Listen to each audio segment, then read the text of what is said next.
Detroit Urban Survival Training. Today we have a special guest. This is Danny. This is an officer that I met many years ago. This is an officer I've known now for approximately 30 years. And when I first met him, I was downtown Detroit. He was a police officer in the city of Detroit.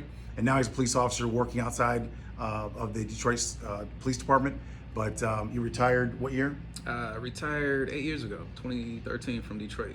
Okay, Yeah, and you're still active in law enforcement now, locally. Yeah. Okay, great. And you're also a martial artist. Yes. And what martial art? I train in Ishinru. Been doing it for about almost 7 years now, and I hold the rank of Shodan. Okay, it's so first degree black belt. So you're a black belt. Yes. And when we first met, we would see each other around town. Oh, yeah. But then we actually had a situation. He was actually attacked at a gas station, unprovoked. He and I were talking, and he was actually getting off shift. And I just remember this giant guy that like Suge Knight with a big scar across his face. He's about 6'4", 300 something pounds. Yeah, he's a big dude. He looked like an offensive lineman. Yeah, yeah. I just remember this big guy. Yeah. He came over with a 40-ounce bottle of liquor or something, of beer, and threw it down right in front of us.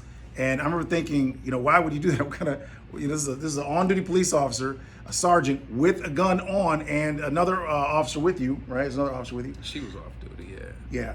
And so this particular individual would not de-escalate. And he was actually talking to him, say, hey, calm down. You don't want to go to jail. And the guy literally would not de-escalate. He was with some other group of people. We think, it's perhaps that he was running cover for them. They're in the background. But he was, for whatever reason, bent on attacking him. And what he tried to do was de-escalate him. The guy would not de-escalate, kept aggressing. There was a physical altercation in which it ended up on the ground eventually.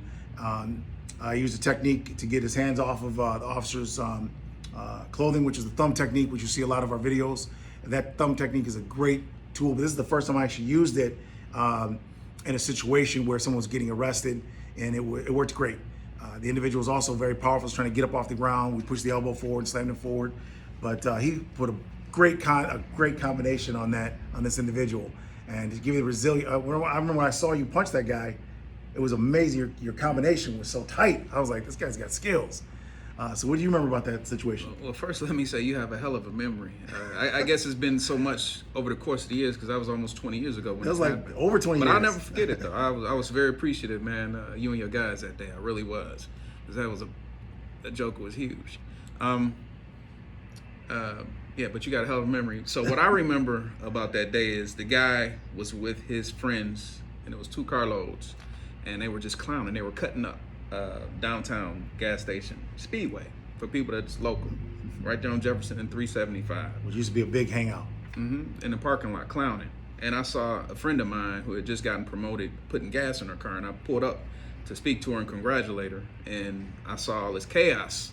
Yeah, she was a sergeant too, right? Yes. And I saw her trying to de-escalate him as well. I saw all this chaos, and I said, well, if I ignore them, but they see me over here, maybe my presence will make them tone it down a little bit. But it actually didn't work that way for one guy in particular, because it was a group up. Yeah. The one guy took the fact that I didn't address them directly, probably is like, oh, this officer's not gonna do anything, so I'm gonna take it up a notch. Right. And when he decided to take it up a notch, his friends left. 2 carloads pulled off and left him there by himself. Yep, that's what I remember. Yeah, and he's just mouthing off, and it got to a point where talking was out the window. Yeah, he came at you. Yeah, talking. He literally came at you. I remember that. Talking was out the window. Because I remember thinking, no one's gonna believe that this sergeant on duty, a police officer, is at a gas station, minding his own business, doing nothing, and some big guy just comes and attacks him for no reason. I didn't think people were gonna believe that. And that's exactly what did happen. I was standing right there, we were talking, he was talking to the other sergeant, and he even tried to talk the guy down. The guy literally was hell-bent on just attacking him for no reason.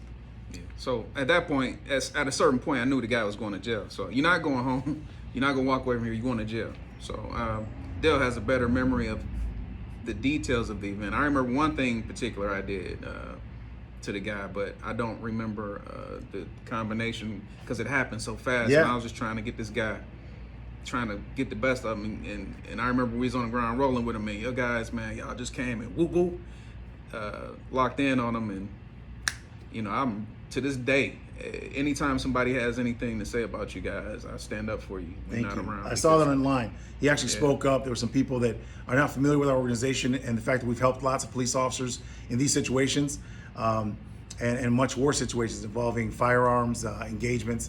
And we've helped police officers. A lot of people we're helping, of course, civilians, but we also help police officers. And he's one of the officers that spoke up online and said, you know, hey, this guy and his organization has been stand up for us and helping the public and helping police. So we're glad for that. And thank you for speaking up online as well. Yeah, and I mean, for your viewers, I want to let them know that Dell and I are friends. You know, and I'm not saying this out of a friendship, because he hasn't been to my house to barbecue. I haven't been to your house for barbecue. It's just it's a mutual thing that we've had for each other over the course of since the mid '90s. Yeah, you know, that's when this happened, by the way, in the mid '90s. Yeah, and I can attest to your group, man. Your people are disciplined and very well trained. You know, they're not over the top aggressive, not in the experiences that I've had, because I used to hang out at a lot of places that y'all secured. That's how I met you initially, was when you were actually out enjoying yourself. And then I just noticed you were always positive, very professional, and that's what, you know, always connected me with you, is that I thought, man, this is a really nice guy, really good guy. And so when I saw him in uniform, I recognized immediately, like, hey, that's like that positive guy from, you know, social events as well. And so we've known each other like what, almost 25 years now. It's been a while. Yeah, man. It's been I've been knowing you since pretty much almost the beginning of my career in policing. Yeah. And I've been a police officer for 28 years now, 29 years. 28 years, yeah. Yeah, so it's crazy, man. Yeah, well, hey, I'm glad you were able to be there for you, to help you on that day.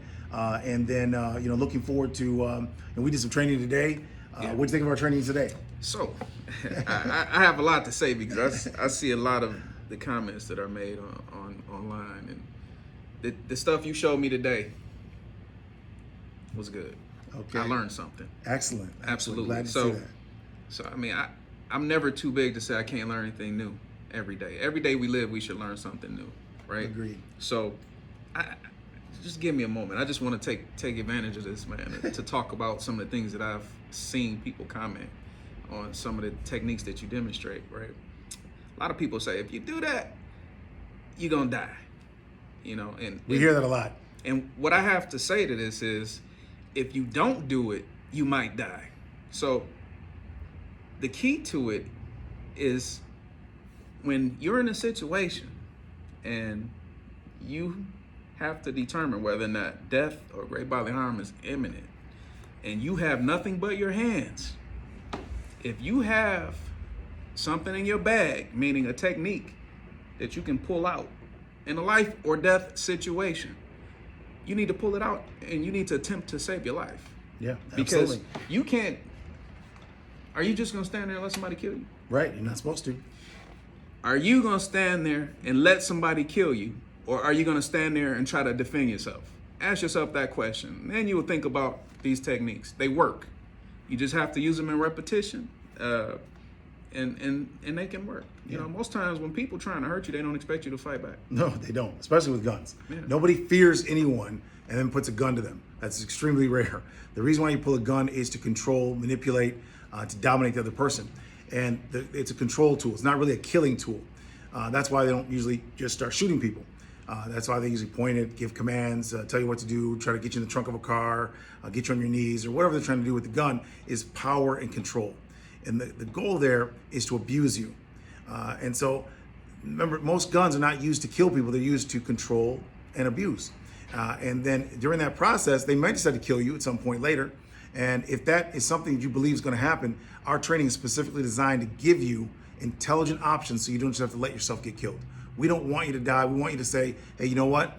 I trust this criminal. I'm going to let this criminal do whatever they want to me and my family. That's your decision. But if you decided, hey, you know what? I don't want them to do that, do anything more to my family. I don't want to let them do that to me anymore. I don't want them to do whatever it is they want to do to me or my family or that person.